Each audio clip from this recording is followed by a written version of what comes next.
il faut créer à Thiès aussi un centre d'affaires de Thiès. mais Moussa programme bi macha allah programme bi théoriquement macha allah mais j'espère que est-ce que doo buter ci candidat boo war a mën a jàkkaar bu mel ni Idrissa Seck ci Thiès ba mu teel a mën a def li nga xam ne am nga ko yéene parce que ku ne xam na ni Idrissa ak Thiès kooku histoire bu yàgg la. Phénomène là d'ailleurs Idrissa Seck est un phénomène à Thiès pas parce que il a été maire de Thiès waa Thiès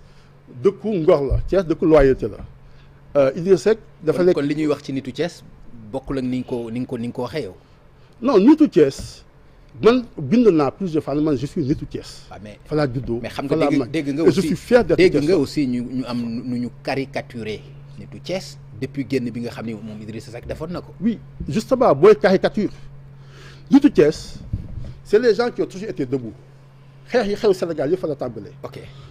depuis avant indépendance. xeex yëpp fa la tàmbalee. Cheikh nitu loyauté la. nous avons beaucoup d'exemples au niveau justement. d'accord mais ñu dem ci li ma la laaj c'est important ni nga définition bi nga jox nitu Thiès man comprendre naa ko moo tax ma d'accord ak yow ci li nga wax ma indil la li nga wax mais dama bëgg a xam est-ce que wax nga léegi que phénomène la mais phénomène boobu nan nga ko bëgg a transcender yow. non c'est pas oui c'est-à-dire que Idrissa Seck a été maire de Thiès il a été président du conseil départemental c'est vrai qu'il n'a jamais exercé ces deux fonctions-là à chaque fois dafay retirer ou confier à keneen mu ñëw gérer c'est pour ça que je dis nous avons un problème justement sur Thiès alors il a fait beaucoup à Thiès ba mu nekkee premier ministre. J'étais à l'Assemblée mu defal ko ba mu jeex ñu combattre ko au niveau par le régime bi nekkoon en place quand on l'a combattu Thiessois yi jóg de jël défense am quel que soit ce qui a pu se passer les Thiessois ont été à côté de Idrissa Seck donc delloo ko jukkal pour sacrifice bu mu def pour les quelques mois yi mu doon toog à prison parce que il a pris l'argent du pays et il l'a investi justement à fële je suis bien placé pour savoir ce qu'il y a dans ce dossier-là et je l'ai dit nekk fi woon j'ai dit aux gens aujourd'hui moom def na lu mu waroon a def Thiès ginnaaw maire Ousmane Ngom bi fi nekkoon Thiès les gros investissements yi am Thiès si jamono Idrissa Seck lañ ko am certainement pas parce qu'il était maire mais parce qu'il était certainement maire et premier ministre et mun a yegg aussi si gafa état bi mun a jël xalalu état bi ñu investir ko à Thiès à hauteur de 45 je pense milliards de francs ñu investir justement au niveau de Thiès donc gàcce nga laama à Idrissa Seck pour ce qu'il a fait justement à Thiès mais il n'a jamais exercé la fonction de maire il me connaît xam naa ko je dis à Idrissa Seck que man aujourd'hui je peux relever le défi de Thiès en tant que maire il faut d'ailleurs qu'on nous parvenir à cela c'est-à-dire que aujourd'hui dëkk yi nga fi gis yëpp ci non da nga wax ak Idrissa Seck pour que nga am bénédiction wala lan nga waxee ak moom da nga ko ni man mën naa relever le défi. je suis sûr et certain que. waaw on va s'affronter Idrissa Seck ak man. ak képp ku mën a doon candidat je sais qu'il va y avoir ça. parce que aujourd'hui c'est aussi un enjeu pour moom enjeu de fief la enjeu d'autre chose il est avec Benno Bokk Yaakaar donc ils vont présenter un candidat à Thiès nous allons affronter ce candidat là. ku mu mën di doon que moom la ñu choisir que Talla Sylla la ñu choisir que keneen la ñu choisir nous allons affronter ce candidat-là parce que c'est ça aussi la démocratie. et ce qu'il faut. mais loolu aussi da ngay contredire sa bopp soo nee ma par exemple bu dee Talla Sylla la da nga koy affronter ak li nga ma wax auparavant. oui parce que Talla Sylla n'est plus du même bord que moi il n'est plus dans les mêmes valeurs politiques que moi. Aujourd'hui Talla Sylla man bi ma bokkaloon ñu nekkandoo c'était un Talla Sylla qui était dans l'opposition woy Macky Sall yónni xeex ma ak Macky Sall jàpp ne dérive yi commencé woon na dès le départ Talla Sylla était le premier à dénoncer les dérives de Macky Sall au pouvoir donc maintenant bu changer dem maintenant au niveau de fii on ne va pas renoncer à la bataille parce que Talla Sylla nekkatul opposition mi ngi ci biir pouvoir bu ñu bëggee jiital bëgg-bëgg yi ak gis-gis yi ak xaritoo yi ci loolu ça marchera pas comme ça tant qu'il était dans les mêmes valeurs que moi tant qu'il était dans les mêmes combats que moi ñu bokk cette solidarité sur les combats yi ñu seq oui en ce moment-là quelqu'un peut renoncer pour l'autre mais boo changer maintenant nga dem feneen si li nga xam ne man je considère que ce ne sont pas les valeurs yi may défendre en ce moment-là effectivement la confrontation devient forcément il faut mu am d'accord alors xam naa ni question locale yi ak élection yi ak Yewwi ak sa candidature bu ñu ko toppee mën na sori dama bëgg ñu ñëw un peu xëy na dinañ ci dellu soit par rapport à l'actualité ci sa biir wax sax junju nga ko léegi lu aju ci coowal passeport diplomatique yi nga xam ne ñu ngi koy dégg Assemblée nationale wax nga léegi que lever immunité parlementaire mënoon na ko bañ a jar mais man loolu daf ma jaaxal par exemple comment poursuivre topp député convoqué ko grawul topp ko sans nga lever immunité parlementaire am ndax loolu mën na nekk. parce que député bi nekkul session. ah session d'accord. si le député est en session. ok mënoo ko arrêter. mënoo ko poursuivre mënoo ko def dara sans l'autorisation de l'Assemblée. mais bu nekkul en session mën nga ko interpeller mën nga ko poursuivre mën nga ko entendre mën nga def lépp ba mu jeex mais boo ko waxee arrêter il faut l'autorisation du bureau de l'Assemblée. c'est ça la différence donc je n'ai pas vu lan mooy woon difficulté ñu ne nañu xaar ouverture session l'Assemblée n'est pas en session la justice l'officier de police judiciaire la justice mën na def liggéeyam sur ces députés là donc il y a aucun problème justement à ce niveau-là. Et cette question-là gis nga il y a des choses il faut ñu régler ko je sais que mooy problème bi ñëpp di poser gis nga dafa am ñetti yëf yu amandoo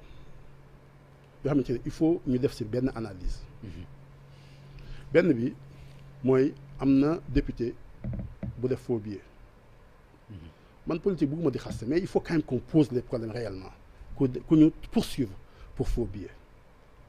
vidéo mi génn ñu libéré ko malgré tout dans les mêmes conditions ñu nekk Y'en a marre ils sont aujourd'hui en cachot pour vidéo bu ñu publier muy deux choses contradiction aujourd'hui ñiy wax Y'en a marre dañ leen di poursuivre pour ay affaire passeport diplomatique trafic la ñu wax ñii aussi ñu ngi leen di poursuivre pour la même chose ñii ñi ngi tëdd si biir kaso bi ñii y a même pas encore de début de procédure si ñoom gis nga loo xamante ne dañ ko commencé mais aussi dégg nga le ministre de la justice li nga xam ni wax na ko par rapport à l'affaire Bougazelli ci liberté provisoire la nekk dégg gis nga communiqué bi nga xam ni def na ko ci aussi. je pense qu'il aurait dû ne même pas faire ce communiqué là parce que c'est très malheureux il y a des choses yoo xamante ne il faut même pas le dire il faut juste laisser peut-être des choses passer mais xëy bind li nga bind en fait en dégageant en touche boo lire communiqué bi daal y a rien dans le communiqué on nous rappelle juste la procédure mais le fondement de la décision qui a été prise personne ne te le dit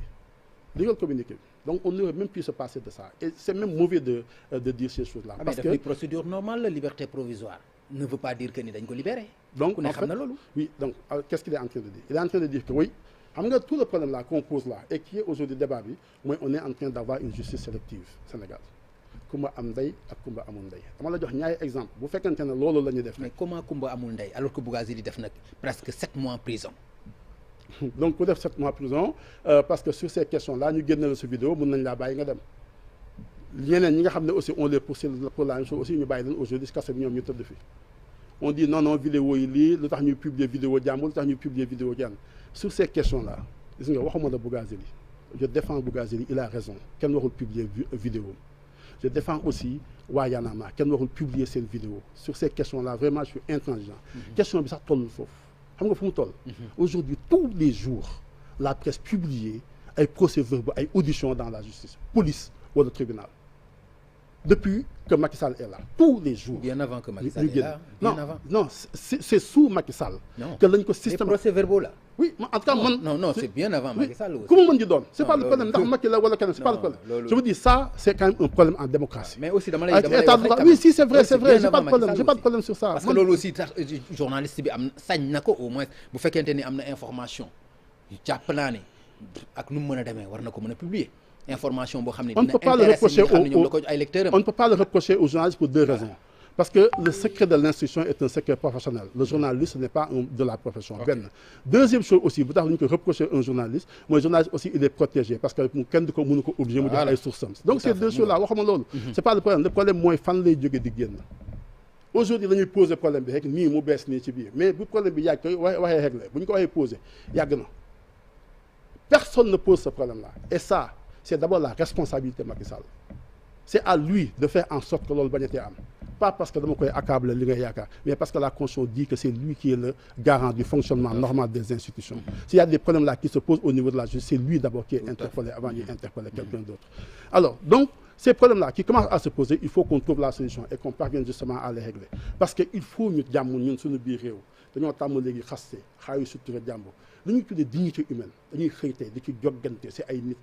et ça fait toujours des malheureux gis nga waa ji ngay ñëw di ko topp souvent am na doom am na njaboot am na jabar am na ñeen souvent seen doom yi du ñu xëy mën a jàngi parce que simplement waxal nañu seen bàyyi leneen ak leneen nous avons cette responsabilité aussi de préserver la dignité des gens yi nga xamante ne ñoom la ñu nekkal. Sur le cas de Y'en a marre aussi c'est exactement la même chose il faut que ñi nga xam ne ñooy ay lanceurs d'alerte ñu protéger leen. La question que je me pose sur le cas de Y'en a marre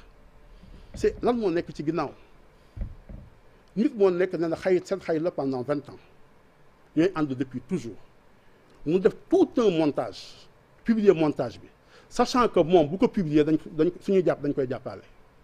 qu'est-ce qu'on lui a proposé mu nangoo def loolu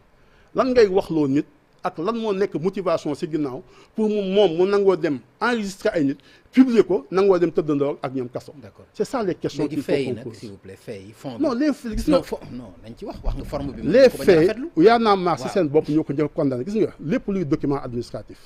muy man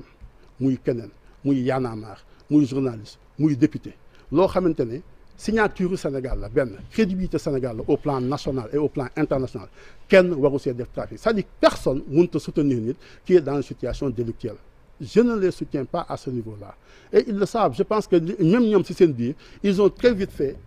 retirer de Y'en a marre et Y'en a marre aussi a fait une déclaration de principe bu am solo bu ñëpp d'accord donc le problème ne se pose pas à ce niveau-là ils doivent répondre au niveau de la justice et je pense qu'ils sont en train de répondre au niveau de la justice je ne les condamne même pas tant qu'un tribunal ne les condamne parce que loolu aussi mooy le principe de la présomption d'innocence donc amu problème ci wàllu woowu waaye li nekk ci ginnaaw aussi il faut ñu xam ko gis nga ci àdduna bi yëpp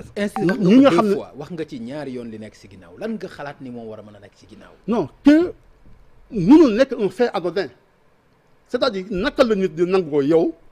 jaay sa xarit dem tëdd kaso c'est ça qui s'est passé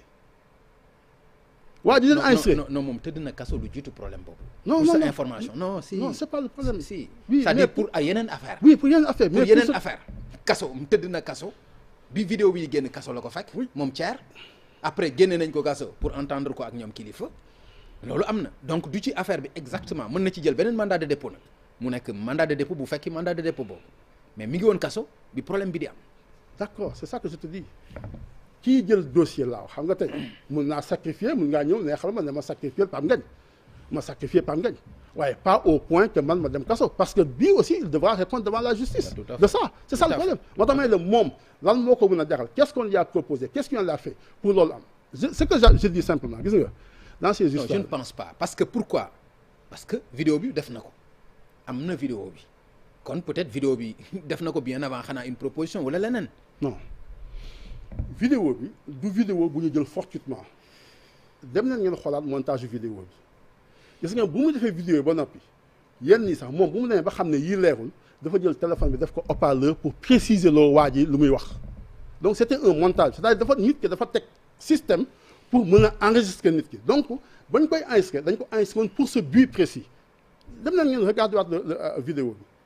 dafa nëbbu téléphone am jël beneen téléphone téye ko donc di enregistrer ñoom ñaar seen waxtaan ci seen biir ba mu paree nga xam ne am na loo xamante ne jàpp na ne waa ji il ne s'est pas suffisamment confondu mu woo ko téléphone def ko haut-parleur kooku préciser waat lu dëgg c'est ça qui s'est passé donc le montage est très clair on l'a fait pour jàppalu nit dañu ko def pour confondre nit pour créer ay preuves yoo xamante ne moom ci boppam du ko mën a weddi si tant est que c'est ça qu'il a fait je dis maintenant naka la nit di yeggee foofu moo tax gis nga dans tous les pays tey li ñuy tuddee les lanceurs d'alerte mu mel ne ay Y'en a marre mu mel ne ay Forum Civil mu mel ne ñeneen nañu qui est d'ailleurs autre chose d'ailleurs mais ils jouent aussi ce rôle-là on les protège dans tous les pays. ça dañ leen war a protéger mais ñoom aussi dañu war a protéger seen bopp. je suis tout à fait d'accord xam nga lu ma gën a dawloo ci yaram ci vidéo bi c'est des gens qui jouent ce rôle-là dans une société en certain moment il y a quelqu'un qui dit lu ma jënd crédit sax tey sama téléphone amuma ko. c'est vrai ça m'interpelle man. c'est vrai Simon Kouka. oui moi ça m'interpelle profondément. je pense que nit buy jouer ci benn rôle ci biir dëkk il y a quand même des situations yoo xam ne mënoo seen nekk parce que après day am benn charge aussi. tout à fait Pape Ngagne am na loo xam ne yow mënuloo ko tey. yemul foofu parce que simplement li ma jot a gagné dama ko defal sama yaay. def la et cetera xam nga tey maag yow am na loo xamante ne. yow on va dire que citoyen ordinaire nga normal mais dès lors que nga nekk image médiatique nekk journaliste tey dafa am benn obligation de représentation boo am na loo xam ne mënoo koo bindoo ci mbedd bi am na foo mënta dem am na foo mënta dugg am na foo mënul